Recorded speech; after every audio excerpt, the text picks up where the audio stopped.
Hello everyone, आज हम लोग पढ़ने वाले हैं क्लास 12 की हिंदी की बुक आरव से चैप्टर सीरीज़ के फूल।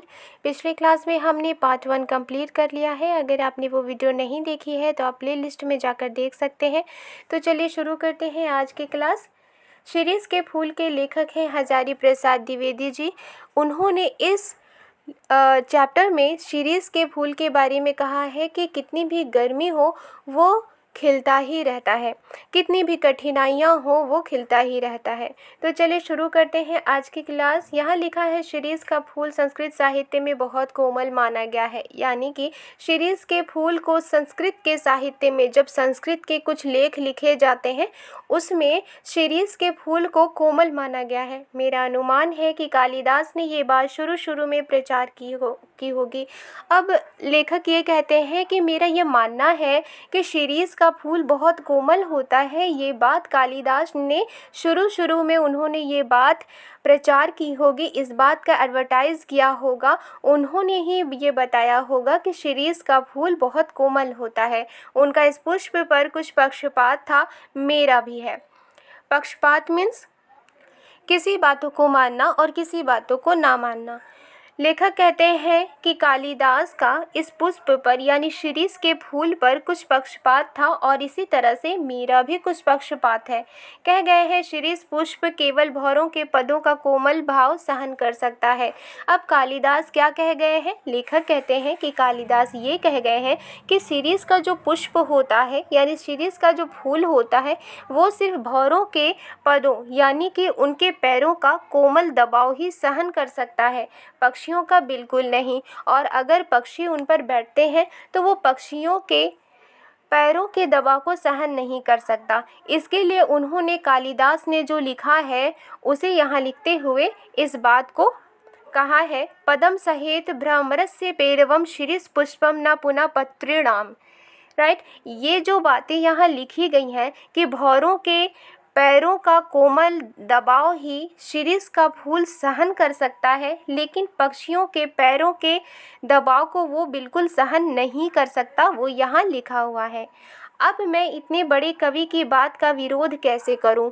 अब लेखक कहते हैं कि कालिदास तो बहुत बड़े कवि थे, उनकी बातों का मैं विरोध कैसे करूं? जो बात उन्होंने कही है कि शिरीष का जो फूल होता है वो केवल यानी सिर्फ भौरों के पैरों का कोमल दबाव ही सहन कर सकता है, चिड़ियों के पैरों का दबाव सहन नहीं कर सकता, तो उनके इस कहे हुए बात का मैं कैसे विरोध करूं? सिर्फ विरोध करने की हिम्मत ना होती तो भी कुछ कम बुरा नहीं था, यहाँ तो इच्छा भी नहीं है। अब लेखक ये कहते हैं कि अगर विरोध करने की हिम्मत ना होती तो ये तो कुछ बुरा नहीं था। हिम्मत तो अलग बात है, लेकिन यहाँ पर मेरी तो इच्छा ही नहीं है कि मैं उनकी बातों का विरोध करूं। लेखक कहते हैं, खैर मैं दूसरी बात कह रहा था। लेखक क्या कहते हैं कि मैं दूसरी बात कह रहा था। शिरीष के फूलों की कोमलता देखकर परवर्ती कवियों ने समझा कि उसका सब कुछ कोमल है। अब लेखक कहते हैं कि शिरीष के फूलों की कोमलता देखकर कि शिरीष का फूल कितना सॉफ्ट है उसको देखकर परवर्ती कवियों ने यानी कि कालिदास के बाद के जितने भी कवि थे उन कवियों ने ये समझा कि शिरीष का सब कुछ कोमल है, शिरीष के पेड़ का सब कुछ कोमल है, यह भूल है। अब लेखक क्या कहते हैं कि ये भूल है। जो कवि ये सोचते हैं कि शिरीष का फूल इतना कोमल होता है तो शिरीष के पेड़ का हर एक पार्ट्स कोमल होगा, उनका ये सोचना भूल है। इसके फल इतने मजबूत होते हैं कि नए फूलों के निकल आने पर भी स्थान नहीं छोड़ते। अब लेखक ये कहते हैं कि शिरीष का जो फल होता है वो इतना मजबूत होता है कि अगर नए फूल निकल भी आए तो वो अपनी जगह नहीं छोड़ते। जब तक नए फल पत्ते मिलकर ढकिया कर उन्हें बाहर नहीं कर देते तब तक वे डटे रहते हैं।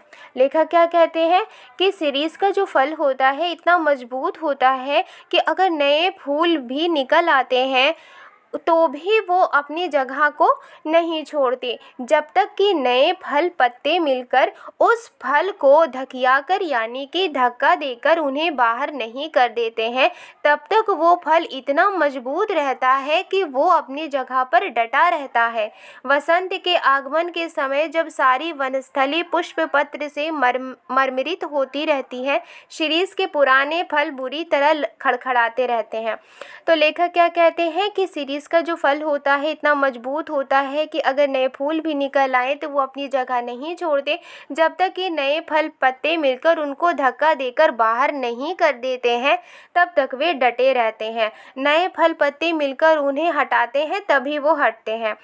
लेखक कहते हैं कि जब वसंत का आगमन होता है, जब वसंत का मौसम आता है, उस समय जब सारी वनस्थली यानी कि वनों में पाए जाने वाले जितने पेड़ हैं उसमें से जो पुष्प पत्र होते हैं उससे पूरी की पूरी वनस्थली मरमरित होती रहती है, यानी कि पुष्प और पत्तों की आवाज़ होती रहती है। शिरीष के पुराने फल बुरी तरह खड़खड़ाते रहते हैं और जो शिरीष के पुराने फल हैं वो बुरी तरह से खड़खड़ाते हैं।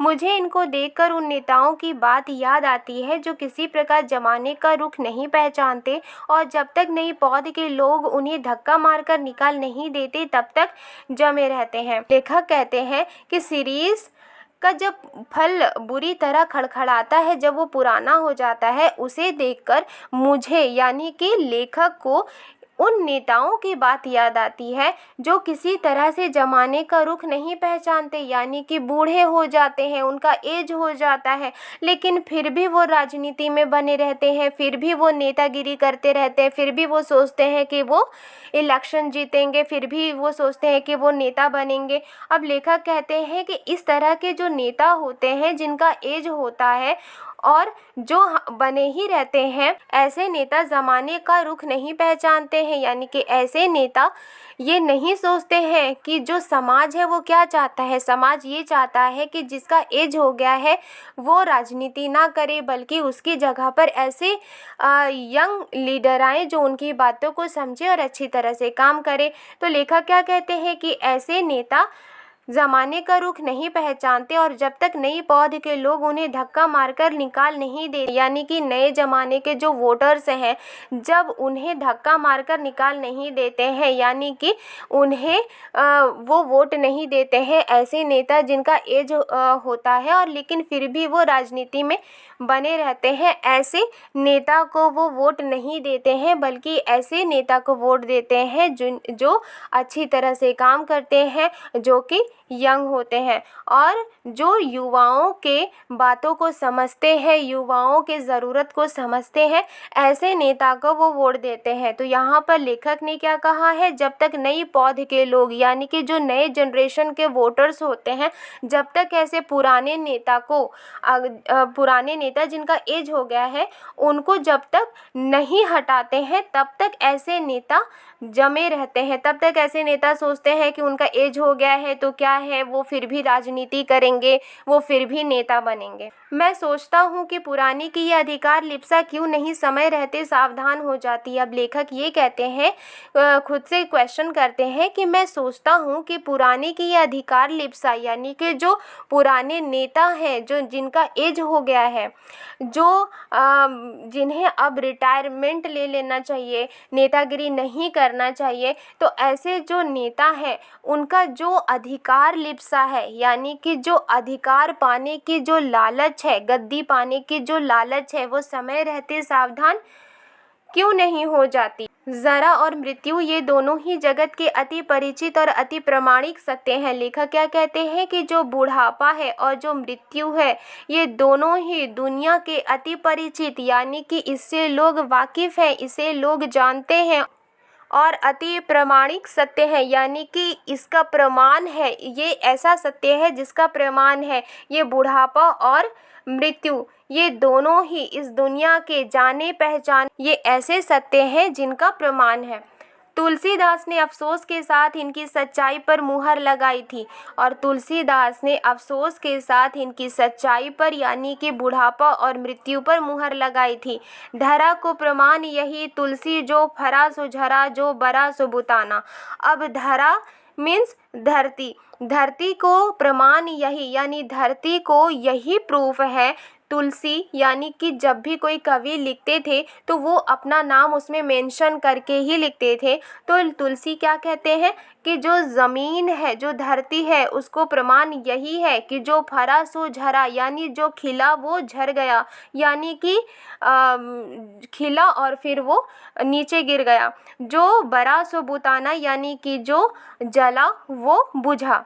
मैं शिरीष के फूलों को देखकर कहता हूँ कि क्यों नहीं फलते ही समझ लेते, बाबा की झड़ना निश्चित है। अब लेखक ये कहते हैं कि मैं शिरीष के फूलों को देखकर कहता हूँ कि क्यों नहीं फलते ही समझ लेते, यानी जब खिलते हो उस वक्त क्यों नहीं समझ लेते कि जब खिले हो तब झड़ना भी निश्चित है। सुनता कौन है? अब लेखक कहते हैं कि सुनता कौन है? महाकाल देवता सपासप कोड़े चला रहे हैं, जीर्ण और दुर्बल झड़ रहे हैं, जिनमें प्राण कण थोड़ा भी ऊर्ध्वमुखी है वे टिक जाते हैं। लेखक कहते हैं कि महाकाल देवता सपासप कोड़े चला रहे हैं, जीर्ण और दुर्बल झड़ रहे हैं, यानी कि जो बूढ़े लोग हैं और जो कमज़ोर हैं वो झड़ रहे हैं, जिनमें प्राण कण थोड़ा भी ऊर्ध्वमुखी है वे टिक जाते हैं, और जिनमें प्राण कण है, यानी कि जिनमें जान है, जिनमें ताकत है, जो गतिशील है, वो टिक जाते हैं। यहाँ पर लेखक ये कहते हैं कि महाकाल देवता यानी कि जो देवता है वो सपासप कोड़े चला रहे हैं, जैसे कि जो बूढ़े आदमी और जो दुर्बल आदमी है वो झड़ रहे हैं, यानी कि जो पुराने हो गए हैं, जो बूढ़े हो गए हैं, जो दुर्बल हो गए हैं, वो मृत्यु को प्राप्त होते हैं, लेकिन जो जिनमें प्राण कण बचा होता है, जो ऊर्ध्वमुखी होते हैं, जो गतिशील होते हैं, वो टिक जाते हैं। दुरंत प्राण धारा और सर्वव्यापक कालाग्नि का संघर्ष निरंतर चल रहा है। लेखक कहते हैं दुरंत प्राण धारा, यानी कि जो भारी प्राण धारा है, जिंदगी है, और सर्वव्यापक कालाग्नि, यानी कि सभी तरफ रहने वाली कालाग्नि मीन्स ऐसी आग जो नाश कर दे, उन दोनों का संघर्ष निरंतर चल रहा है। अब यहाँ पर एक है जिंदगी और दूसरा है मृत्यु, इन दोनों का संघर्ष निरंतर चल रहा है। मूर्ख समझते हैं कि जहाँ बने हैं वहीं देर तक बने रहें तो काल देवता की आंख बचा जाएंगे। लेखक कहते हैं कि बेवकूफ़ ये समझते हैं कि जहाँ वो बने हुए हैं अगर वहीं पर देर तक बने रहें तो काल देवता की आंखों से बच जाएंगे। भोले हैं वे। लेखक कहते हैं कि जो ऐसा सोचते हैं वो भोले हैं। हिलते डुलते रहो, स्थान बदलते रहो, आगे की ओर मुंह किए रहो तो कोड़े की मार से बच भी सकते हो, जमे की मरे। लेखक कहते हैं कि अगर हिलते डुलते रहोगे, जगह बदलते रहोगे और आगे की ओर मुंह किए खड़े रहोगे तो कोड़े की मार से भी बच सकते हो। अगर तुम एक ही जगह पर रहोगे तो तुम्हारा नाश होगा, यानी कि अगर तुम एक जगह जमे रहोगे तो तुम मरोगे। एक एक बार मुझे मालूम होता है कि ये सीरीज़ एक अद्भुत अवधूत है। लेखक क्या कहते हैं कि एक एक बार मुझे ये लगता है कि ये सीरीज़ एक अद्भुत अवधूत, अवधूत मीन्स सन्यासी है। दुख हो या सुख वो हार नहीं मानता। लेखक कहते हैं कि चाहे दुख हो या सुख हो वो कभी हार नहीं मानता। जिस तरह से एक सन्यासी दुख में सुख में कभी हार नहीं मानता, ठीक उसी तरह से एक सीरीज़ का जो पेड़ होता है वो भी एक अद्भुत सन्यासी की तरह है, वो भी हार नहीं मानता। ना उधो का लेना ना माधो का देना, ये जो लाइन है वो एक मुहावरा है। इसका मतलब ये होता है कि किसी से कोई लेना देना नहीं है, सिर्फ अपने काम से मतलब है। तो जो सीरीज़ का पेड़ होता है उसको किसी से मतलब नहीं होता। जब धरती और आसमान जलते रहते हैं तब भी ये हजरत ना जाने कहाँ से अपना रस खींचते रहते हैं। लेखक कहते हैं कि जब धरती और आसमान जलते रहते हैं, यानी कि गर्मी रहती है, चारों तरफ गर्मी ही गर्मी रहती है, लू चलते हैं, तब भी ये हजरत मीन्स श्रीमान, तब भी ये जो हजरत है यानी सीरीज़ का जो पेड़ है ना जाने कहाँ से अपना रस खींचते रहते हैं। ना रस मीन्स जैसे कि किसी भी पेड़ को या पौधे को पानी की ज़रूरत होती है और न्यूट्रिएंट्स की ज़रूरत होती है। तो लेखक यहाँ कहते हैं कि सीरीज़ का जो पेड़ है ना जाने कहाँ से अपना रस खींचते रहते हैं। मौज में आठों याम मस्त रहते हैं। मौज मीन्स मस्ती, आठों याम मीन्स 3 घंटे का एक याम होता है, यानी कि 8 याम मीन्स 24 घंटे। लेखक कहते हैं कि ये जो सीरीज़ का पेड़ है वो मस्ती में 8 याम यानी 24 घंटे मस्त रहते हैं। एक वनस्पति शास्त्री ने मुझे बताया है कि ये उस श्रेणी का पेड़ है जो वायुमंडल से अपना रस खींचता है। वनस्पति शास्त्री मीन्स जिन्हें पेड़ पौधों के बारे में जानकारी हो। तो लेखक कहते हैं एक वनस्पति शास्त्री यानी कि एक बॉटनिस्ट ने मुझे बताया है कि ये उस श्रेणी का पेड़ है, यानी कि ये उस कैटेगरी का पेड़ है जो वायुमंडल से अपना रस खींचता है। ज़रूर खींचता होगा, लेखक इस बात से सहमत होते हैं कि ज़रूर खींचता होगा, नहीं तो भयंकर लू के समय इतने कोमल तंतु जाल और ऐसे सुकुमार केसर को कैसे उगा सकता था। लेखक कहते हैं कि ये सीरीज़ का पेड़ ज़रूर वायुमंडल से अपना रस खींचता होगा, नहीं तो इतनी जो भयंकर लू चलती है और इतनी जो गर्मी पड़ती है, इतने गर्मी के मौसम में भी ये जो सीरीज़ का पेड़ है वो कोमल तंतुजाल यानी कोमल जो रेशे हैं और ऐसे सुकुमार केसर यानी जो कोमल केसर होते हैं जो इनके फूलों में होते हैं, रेशे और केसर होते हैं, ये सीरीज़ का पेड़ इन्हें कैसे उगा सकता था। अवधूतों के मुंह से ही संसार की सबसे सरस रचनाएं निकली हैं। सरस मीन्स होता है गीला या फिर रसीला या फिर जिसमें रस हो। तो लेखक कहते हैं कि सन्यासियों के मुंह से ही संसार की दुनिया की सबसे सरस यानी रस से भरी हुई रचनाएं निकली हैं। कबीर बहुत कुछ इस सीरीज़ के समान ही थे, मस्त और बेपरवाह पर सरस और मादक। लेखक कहते हैं कि कबीर बहुत कुछ इस सीरीज़ के जैसे ही थे, वो भी मस्त थे, वो भी बेपरवाह थे, उन्हें किसी भी फालतू की बातों पर कोई फिक्र नहीं थी, लेकिन जो भी वो रचना करते थे उनमें रस होता था। और मादक मीन्स ऐसी चीज़ जिसमें नशा होती है या फिर ऐसी औषधि जो नींद ला दे। तो लेखक क्या कहते हैं, लेखक कहते हैं कि कबीर भी कुछ इसी तरह के सीरीज़ के समान ही थे। जिस तरह के से सीरीज़ मस्त और बेपरवाह होता है, कबीर भी मस्त और बेपरवाह थे, लेकिन उनकी रचनाओं में सरस थी, यानी कि उनकी रचनाओं में रस था और उनकी रचनाएं ऐसी थीं जो नींद ला दे। कालिदास भी जरूर अनासक्त योगी रहे होंगे। अनासक्त मीन्स ऐसा व्यक्ति जो सांसारिक सुखों से दूर रहता हो। लेखक कहते हैं कि कालिदास भी ऐसे योगी रहे होंगे जो सांसारिक सुखों से दूर रहते हैं। सीरीज़ के फूल फक्कड़ाना मस्ती से ही उपज सकते हैं। लेखक क्या कहते हैं, लेखक ये कहते हैं कि जो सीरीज़ के फूल हैं वो मस्ती से ही खिल सकते हैं और मेघदूत का काव्य उसी प्रकार के अनासक्त अनाविल उन्मुक्त हृदय में उमड़ सकता है। और मेघदूत जिसे कालिदास ने लिखा है उसमें कई कविताएं हैं। लेखक कहते हैं कि और मेघदूत में जो कविताएं हैं ये इसी तरह के दिल में उपज सकता है, इसी तरह के दिल में उमड़ सकता है जो दिल अनासक्त हो, यानी कि जो दुनिया के सुखों से दूर हो, जो दिल अनाविल हो यानी कि जो दिल स्वच्छ हो, साफ हो, और जो दिल उन्मुक्त हो यानी कि जो दिल स्वतंत्र हो। ऐसे ही हृदय में मेघदूत का काव्य उमड़ सकता है। जो कवि अनासक्त नहीं रह सका, यानी कि ऐसा कवि जो अनासक्त नहीं रह सका, जिसे दुनिया के सुखों से मतलब है, दुनिया के सुखों को वो अपनाता है, जो फक्कड़ नहीं बन सका यानी कि जो मस्त नहीं बन सका, जो किए कराए का लेखा जोखा मिलाने में उलझ गया, यानी कि दुनिया की बातों में उलझ गया, उसे पैसे कमाने हैं, उसे अपने काम के लिए कुछ करना है, इस तरह के लेखा जोखा में जो व्यक्ति उलझ गया, जो कवि उलझ गया, वो भी क्या कवि है। लेखक क्या कहते हैं कि ऐसे भी कवि क्या कवि है। कहते हैं कर्नाट राज की प्रिया विचिका देवी ने गर्वपूर्वक कहा था। लेखक कहते हैं कि कर्नाट राज की रानी जिनका नाम था विचिका देवी, उन्होंने फख्र से कहा था, गर्व से कहा था कि एक कवि ब्रह्मा थे, दूसरे वाल्मीकि थे और तीसरे व्यास थे। विजिका देवी ने क्या कहा था कि एक कवि ब्रह्मा थे, दूसरे कवि वाल्मीकि थे और तीसरे कवि व्यास थे। एक ने वेदों को दिया, दूसरे ने रामायण को और तीसरे ने महाभारत को। इनके अतिरिक्त और कोई यदि कवि होने का दावा करे तो मैं कर्नाट राज की प्यारी रानी उनके सिर पर अपना बायां चरण रखती हूँ। लेखक कहते हैं कि विजिका देवी ने क्या कहा था कि अगर इनके अतिरिक्त, इनके अलावा अगर कोई कवि होने का दावा करता है तो मैं उनके सिर पर अपना बायां पैर रखती हूँ। तिसाम मुघर्नि ददामि वाम चरणम कर्नाट राजप्रिया। ऊपर जो लिखा गया है वो संस्कृत में यहाँ लिखा हुआ है। मैं जानता हूँ कि इस उपलम्ब से दुनिया का कोई कवि हारा नहीं है। उपलम्ब मीन्स इल्ज़ाम, उपलम्ब मीन्स शिकायत। लेखक कहते हैं कि मैं जानता हूँ कि इस शिकायत से दुनिया का कोई कवि हारा नहीं है, पर इसका मतलब ये नहीं कि कोई लजाया नहीं तो उसे डांटा भी ना जाए।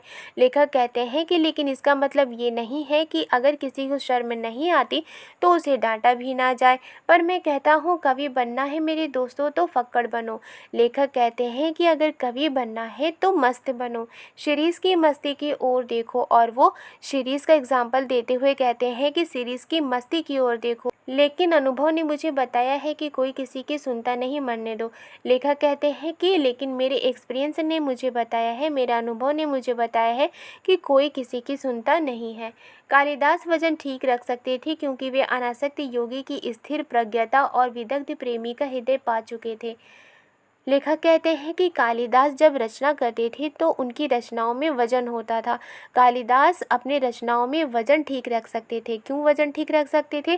क्योंकि वो अनासक्त योगी की, यानी कि ऐसा योगी जिन्हें सांसारिक सुखों से कोई मतलब नहीं है, ऐसे योगी की बुद्धि और प्रेम वाला हृदय वो पा चुके थे। कवि होने से क्या होता है? लेखक कहते हैं कि कवि होने से क्या होता है, मैं भी छंद बना लेता हूँ, तुक जोड़ लेता हूँ, और कालिदास भी छंद बना लेते थे।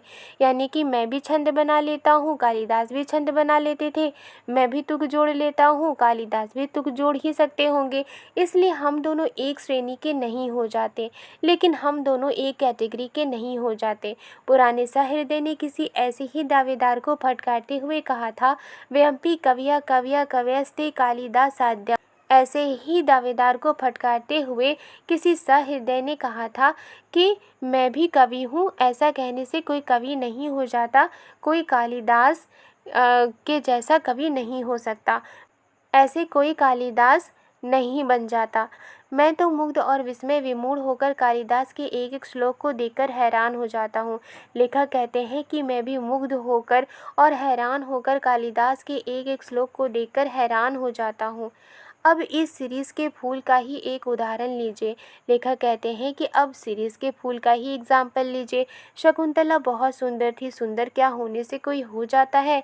देखना चाहिए कि कितने सुंदर हृदय से वो सौंदर्य डुबकी लगाकर निकला है। लेखक कहते हैं कि शकुंतला भी सुंदर थी, लेकिन सुंदर होने से कोई हो जाता है?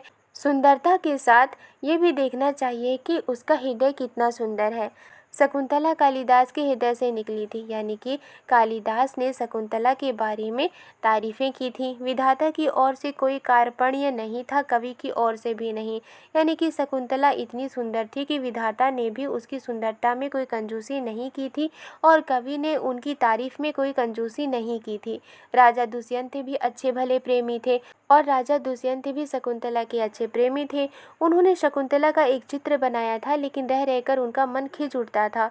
उन्हें कहीं न कहीं कुछ छूट गया है। बड़ी देर के बाद उन्हें समझ में आया कि शकुंतला के कानों में वे उस शिरीष पुष्प को देना भूल गए हैं जिसके केसर गंड स्थल तक लटके हुए थे, और रह गया है शरद चंद्र की किरणों के समान कोमल और शुभ्र मृणाल का हार। जब दुष्यंत ने शकुंतला का चित्र बनाया था, चित्र बनाने के बाद उनका मन रह रह कर खिंच उठता था, और उन्हें लगता था कि चित्र में कुछ न कुछ छूट गया है। और बड़ी देर के बाद उन्हें समझ में आया कि शकुंतला के कानों में शिरीष का फूल था, जिसका केसर उनके गालों तक था, और वो इस पुष्प को बनाना भूल गए थे। और इसके बाद जो शरद चंद्र की किरणों के समान, यानी कि जाड़े के मौसम के चांद के समान कोमल और शुभ मृणाल का हार, यानी कि कमल के डंडी का हार वो चित्र में बनाना भूल गए थे। कालिदास सौंदर्य के बाह्य आवरण को भेदकर उसके भीतर तक पहुंच सकते थे, यानी कि कालिदास दिल के गहराइयों तक पहुंच सकते थे। दुख हो कि सुख, वे अपना भाव रस उस अनासक्त कृपेवल की भांति खींच लेते थे जो निर्धारित इक्षु दंड से रस निकाल लेता है। लेखक कहते हैं कि जो कालिदास थे वो इमोशन को इस तरह से खींच लेते थे जिस तरह एक किसान निचोड़े गए गन्ने से रस निकाल लेता है। कालिदास महान थे क्योंकि वे अनासक्त रह सके थे। कालिदास महान क्यों थे? क्योंकि वे अनासक्त रह सके थे, वो दुनिया के सुखों से दूर रहे थे। कुछ इसी श्रेणी की अनासक्ति आधुनिक हिंदी कवि सुमित्रा नंदन पंत में है। लेखक कहते हैं कि कुछ इसी कैटेगरी की अनासक्ति आधुनिक हिंदी कवि सुमित्रा नंदन पंत में है। कविवर रविंद्रनाथ में ये अनासक्ति थी। लेखक कविवर रविंद्रनाथ टैगोर के बारे में कहते हैं कि कविवर रविंद्रनाथ में ये अनासक्ति थी। एक जगह उन्होंने लिखा, राजोद्यान का सिंह द्वार कितना ही अभ्रभेदी क्यों ना हो, उसकी शिल्पकला कितनी ही सुंदर क्यों ना हो, वो ये नहीं कहता कि हम में आकर ही सारा रास्ता समाप्त हो गया। असल गंतव्य स्थान उसे अतिक्रम करने के बाद ही है, यही बताना उसका कर्तव्य है। लेखक कहते हैं कि रविंद्रनाथ टैगोर ने लिखा था कि राजोद्यान यानी कि राजा के बाग का जो विशाल द्वार है वो कितना भी अभ्रभेदी क्यों ना हो, उसे भेदा ना जा सके, उसकी शिल्पकला कितनी ही सुंदर क्यों ना हो, यानी उसकी जो शिल्पकला है, उसकी जो डिज़ाइन है वो कितना ही सुंदर क्यों ना हो, वो ये नहीं कहता, यानी कि वो द्वार ये नहीं कहता कि हम में आकर ही सारा रास्ता समाप्त हो गया, यानी कि मुझ तक ही रास्ता समाप्त हो गया। असल जो मंजिल है उसे अतिक्रम करने के बाद ही है, उसे कब्जा करने के बाद ही है, यही बताना उसका कर्तव्य है, यही राजा के बाग के द्वार का काम है। लेखक कहते हैं कि फूल हो या पेड़, वो अपने आप में समाप्त नहीं है, उसके आगे और भी जिंदगी है, उसके आगे और भी मंजिल है। वो किसी अन्य वस्तु को दिखाने के लिए उठी हुई अंगुली है, वो इशारा है। शिरीष का फूल हो या पेड़ हो, वो कभी अपने आप में समाप्त नहीं होता, वो इशारा करता है कि आगे भी मंजिल है। शिरीष तरु सचमुच पक्के अवधूत की भांति मेरे मन में ऐसी तरंगे जगा देता है जो ऊपर की ओर उड़ती रहती हैं। लेखक कहते हैं शिरीष का पेड़ सचमुच पक्के सन्यासी की तरह है जो मेरे मन में ऐसी तरंगे जगा देता है जो ऊपर की ओर उड़ती रहती हैं। इस चिलकती धूप में इतना सरस वो कैसे बना रहता है, और लेखक क्या सोचते हैं कि इस गर्मी में, इस ऐसी धूप में शिरीष का पेड़ इतना सरस कैसे बना रहता है। क्या ये बाह्य परिवर्तन, धूप, वर्षा, आंधी, लू अपने आप में सत्य नहीं है? लेखक कहते हैं कि क्या ये बाहर के परिवर्तन, चाहे धूप हो, वर्षा हो, आंधी हो, लू हो, अपने आप में सत्य नहीं है? हमारे देश के ऊपर से जो ये मार काट, अग्निदाह, लूट पाट, खून खच्चर का बवंडर बह गया है, उसके भीतर भी क्या स्थिर रहा जा सकता है? लेखक कहते हैं कि हमारे देश में ये जो मार काट होती है, अग्निदाह होती है, लूटपाट होता है, खून खच्चर होता है, क्या इसके भीतर भी स्थिर रहा जा सकता है? जिस तरह से शिरीष का पेड़ गर्मी में भी खिलता है, उसके फूल खिलते हैं, क्या हमारे देश में इतना मार काट, अग्निदाह, लूटपाट, खून खच्चर जो होता है, क्या इसके भीतर भी स्थिर रहा जा सकता है? शिरीष रह सका है, शिरीष रह सका है, यानी कि लेखक कहते हैं कि शिरीष गर्मी के दिनों में भी उसमें फूल खिलते हैं और शिरीष रह सका है, यानी कि इतने ही गर्मी में भी वो खिल सका है। अपने देश का एक बूढ़ा रह सका था। लेखक गांधी जी के बारे में कहते हैं कि गांधी जी भी स्थिर रह सके थे। क्यों? मेरा मन पूछता है कि ऐसा क्यों संभव हुआ। लेखक कहते हैं कि मेरा मन पूछता है कि ऐसा क्यों संभव हुआ, क्योंकि शिरीष भी अवधूत है, यानी कि क्योंकि शिरीष भी सन्यासी है। शिरीष वायुमंडल से रस खींचकर इतना कोमल और इतना कठोर है। गांधी भी वायुमंडल से रस खींचकर इतना कोमल और इतना कठोर हो सका था, और गांधी जी भी वायुमंडल से रस खींचकर, यानी कि वो भी जब अंग्रेज़ों के खिलाफ लड़ाई कर रहे थे तो वो भी कोमल और कठोर बने रहे थे। मैं जब जब शिरीष की ओर देखता हूँ तब तब हुक उठती है, हाय वो अवधूत आज कहाँ है। लेखक कहते हैं कि जब भी मैं शिरीष के पेड़ की ओर देखता हूँ तब तब दिल में ये हुक उठती है, हाय वो अवधूत कहाँ है, कि हाय वो सन्यासी आज कहाँ है जो हर एक प्रॉब्लम्स में, हर एक मुसीबत में वो स्थिर रहे थे। वीडियो पसंद आई है तो लाइक एंड सब्सक्राइब करना मत भूलिएगा। मिलती हूँ नेक्स्ट वीडियो में। Thank you.